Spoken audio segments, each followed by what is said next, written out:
देश में बढ़ती लव जिहाद की घटनाएं और नशाखोरी के विरोध में हिंदवी स्वराज सेना द्वारा आयोजित श्री राम राज्य महायात्रा में आप सभी धर्म रक्षक सादर आमंत्रित हैं। दिनांक 16 अप्रैल 2023 को दोपहर 3 बजे से दास बगीची भूतेश्वर रोड इंदौर से प्रारंभ। आयोजक हिंदवी स्वराज सेना एवं समस्त सनातनी हिंदू समाज।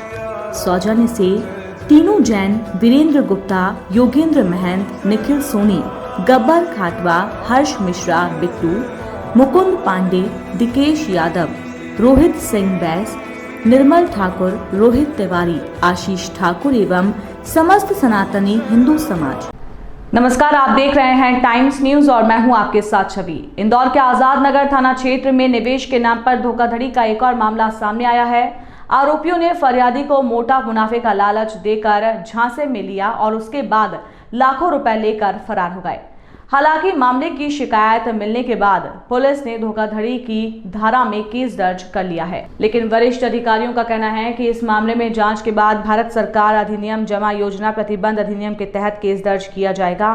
दरअसल इंदौर आजाद नगर थाना पुलिस को फरियादी सीमा धनगर द्वारा शिकायत की गई कि आरोपी चिंकी शेखर सहगल उर्फ सागर द्वारा उन्हें मोटा मुनाफा देने का लालच में फंसाकर लाखों रुपए की चपत लगा दी गई है। आरोपियों द्वारा निवेश के नाम पर फरियादी 13 लाख से अधिक राशि ले लिए। शुरुआत में तो उसे कुछ मुनाफा बताकर दे दिया गया, लेकिन कुछ दिन बाद ही आरोपी फरार हो गए। हालांकि आरोपी द्वारा फरियादी को कुछ चेक भी दिए गए हैं, लेकिन वो चेक बाउंस हो चुके हैं, जिसके बाद पुलिस ने आरोपियों के खिलाफ धोखाधड़ी की धाराओं में केस दर्ज कर लिया है।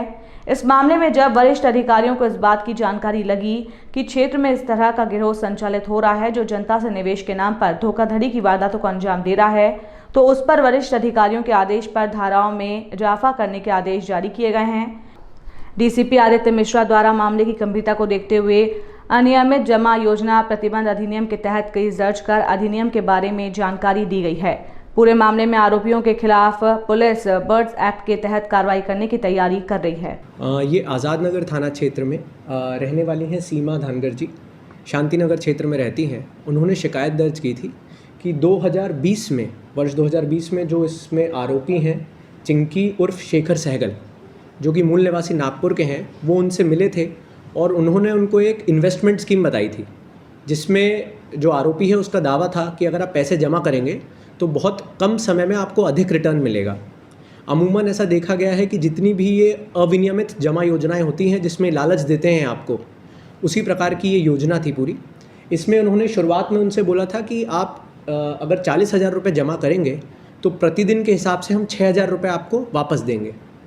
और उनका ऐसा कहना था कि हम इन्वेस्टमेंट करते हैं और इन्वेस्टमेंट में जो रिटर्न मिलता है वही हम अपने डिपॉजिटर्स को वापस करते हैं। इस प्रकार से जो फरियादियां हैं उन्होंने कुल, उनका एक ज़मीन थी, उस ज़मीन को बेचने के बाद उन्होंने कुल अभी तक अलग अलग किश्तों में करके 13 लाख से अधिक रुपए आरोपी के पास जमा किए। और इसमें जो बहुत इंपॉर्टेंट बात है कि आरोपी ने शुरुआत में कुछ पैसे वापस भी किए, जिससे कि डिपॉजिटर्स का भरोसा जीता जा सके। एक बार जब वो भरोसे में आ गई कि मुझे ज़्यादा रिटर्न मिल सकता है और मैं इसमें इन्वेस्टमेंट करने से मुझे फ़ायदा है, तो उन्होंने फिर इतनी बड़ी रकम करी और उसके बाद से उन्होंने कोई पैसा वापस नहीं लौटाया है।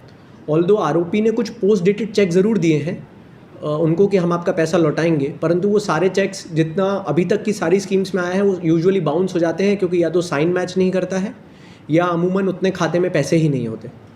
तो इसको अभी शुरुआत में हमने प्रिलिमिनरी इन्वेस्टिगेशन में 420 चीटिंग के अंतर्गत लिया है, परंतु इसमें आज जिस तरह की चीज़ें सामने आ रही हैं उसमें भारत सरकार का अविनियमित जमा योजना प्रतिबंध अधिनियम 2019 में लाया गया है।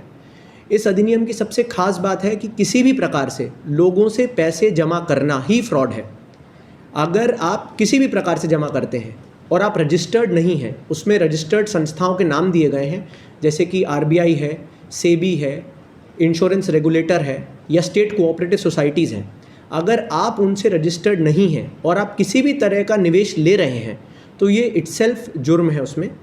तो हम उसकी भी धाराएं इसमें बढ़ाएंगे और वो बहुत स्ट्रिंजेंट एक्ट है, तो हमें लगता है कि हम इसको बढ़ा के उसमें बहुत स्ट्रिंजेंट पनिशमेंट्स हैं, उसमें फ़ाइन का भी बहुत बड़ा प्रावधान है। उसमें एक बहुत इंपॉर्टेंट प्रावधान है कि हम जो भी आरोपी रहता है उसकी प्रॉपर्टीज़ हम सीज़ कर सकते हैं, जिससे कि निवेशकों का पैसा वापस लौटाया जा सके। आपके माध्यम से एक मैं ज़रूर पब्लिक को अपील करूँगा ऐसी बहुत बार घटनाएं सामने आ रही हैं जब लोग आपको बहुत अत्यधिक रिटर्न बता के, मतलब किसी को भी समझ में आएगा कि एक दिन में 6,000 रुपये रिटर्न, 40,000 रुपये में डिपॉजिट करना कोई वायबल फाइनेंशियल स्कीम नहीं हो सकती।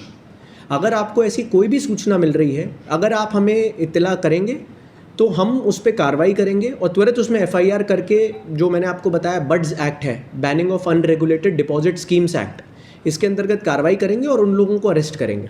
जो बड्स एक्ट है ये बहुत नया एक्ट है, 2019 में गवर्नमेंट ऑफ इंडिया लाई थी, उसके बाद से ये MP स्टेट ने इसको नोटिफाई किया था।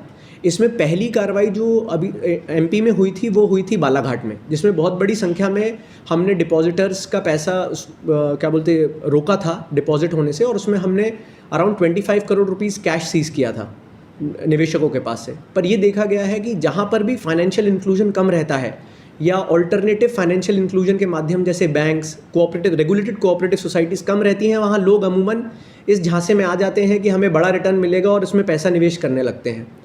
इंदौर में इससे पहले 2 प्रकरण हो चुके हैं इस एक्ट के अंतर्गत। एक थाना एरोड्रम में है, संजीवनी कोऑपरेटिव सोसाइटीज़ का है, उसमें भी ये धारा लगी है, और एक जहाँ तक मुझे लगता है MIG थाने का अंतर्गत भी एक प्रकरण इसमें पंजीबद्ध हुआ है।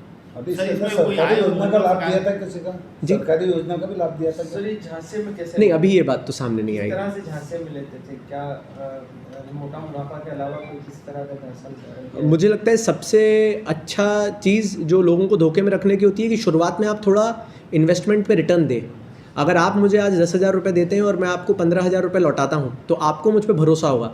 सबसे इम्पॉर्टेंट काम जो इसमें आरोपी करते हैं वो ट्रस्ट जीतना एक बार, और इनका सबसे बड़ा टूल रहता है माउथ टू माउथ पब्लिसिटी। आपको रिटर्न मिलेगा, आप 10 लोगों को बताएंगे, उन 10 लोगों से और वो 10 लोगों को बताएंगे, इस तरीके से चेन बनती है। तो जितनी भी ये मनी सर्कुलेशन की स्कीम्स होती हैं या पॉन्जी स्कीम्स जिन्हें हम कहते हैं, वो सारी माउथ टू माउथ पब्लिसिटी पे बहुत ज़्यादा डिपेंड करते हैं। सर और कितने लोग सामने आए? अभी कोई शिकायत करता नहीं, अभी तो नहीं आया है, पर हम लोग अब पब्लिक अपील जारी करेंगे तो मुझे उम्मीद है कि अगर और किसी लोगों के साथ भी इन आरोपी या इनके साथ जुड़े हुए आरोपियों ने अगर कुछ किया होगा तो हमारे सामने आएंगे।